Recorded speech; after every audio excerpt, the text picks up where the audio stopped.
Buwis buhay time sa Family Feud. Kanina, nanalo na ang Team Mother na 100,000 pesos. Thank you! Ang goal nila po ay makakuha ng total cash prize of 200,000. Wow!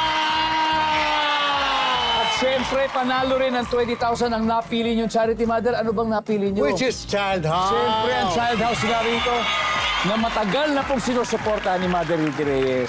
Ngayon, gawin na po natin ang fast money. Give me 20 Okay. seconds on the clock.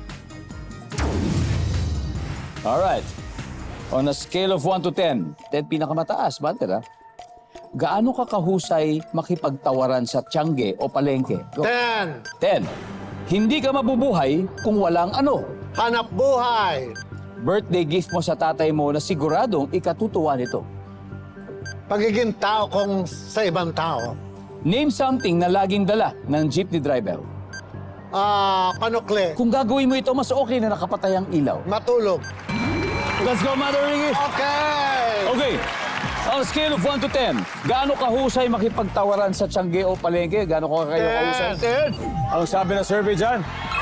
Meron. Ah! Mahaba yan. Ba't kaya? Ano ba Hindi yan? lahat siguro kasing galing niyo makipagtawaran. Ito, hindi ka mabubuhay kung walang ano. Siyempre, hanap buhay. Ang sabi ng survey, uy! Ano ba yan? Bakit ganun? Anyway, birthday gift mo sa tatay mo na siguradong ikatutuwa nito. Ang sabi mo ay, Bakbakatao. magpakatao, maging Yes, mabuting yes, tao. tao. Survey says, ay, Oh my God! baka siguro hinahanap yung talagang Yeah. physical gift. Something na laging dala ng jeepney driver, sabi niya panukli. Ang sabi ng survey, meron. Okay. Very good, very good. Kung gagawin mo to, mas okay na nakapatay ang ilaw. Sabi mo, siyempre matulog. Ang sabi ng survey, yo! Very good. Very good. 90. Nabenta, almost half. Almost. Okay, Nadal, balik po muna tayo. So welcome back, Francis. Agip, Francis. Hello, Francis. Makatakbo. Here we go. Okay, si Mother Ricky ay nakakuha ng 90 points. So 110 to go. Jackpot na kayo. At this point, makikita na ng mga manonood. Lahat sila ang sagot ni Mother Ricky. Ayan na. So give me 25 seconds on the clock, please. Good luck.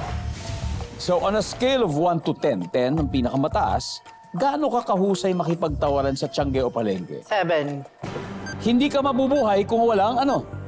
Tubig. Birthday gift mo sa tatay mo na sigurado ikatutuwa nito. Cellphone. Something na laging dala ng jeepney driver. Barya. Tubig. Kung gagawin mo to, mas okay na patay ang ilaw.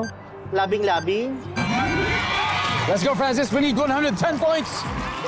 So on a scale of 1 to 10, gaano ka kahusay makipagtawaran sa tiyangge? Sabi mo, Top 7. answer. Ang sabi ng survey, answer. Oh. Ang top answer ay 8. Hindi ka mabubuhay kung walang tubig. Ang sabi ng survey. Nice one. Ang sagot ng respondents, pera. Pera. Birthday gift mo sa tatay mo na sigurado ikatutuwa nito. Ang sabi mo, cellphone. Ang sabi ng survey, Fire. ang top answer, pera pa rin. Something na laging dala ng jeepney driver, sabi mo, tubig. Ang sabi ng survey, ang top answer ay towel. Towel.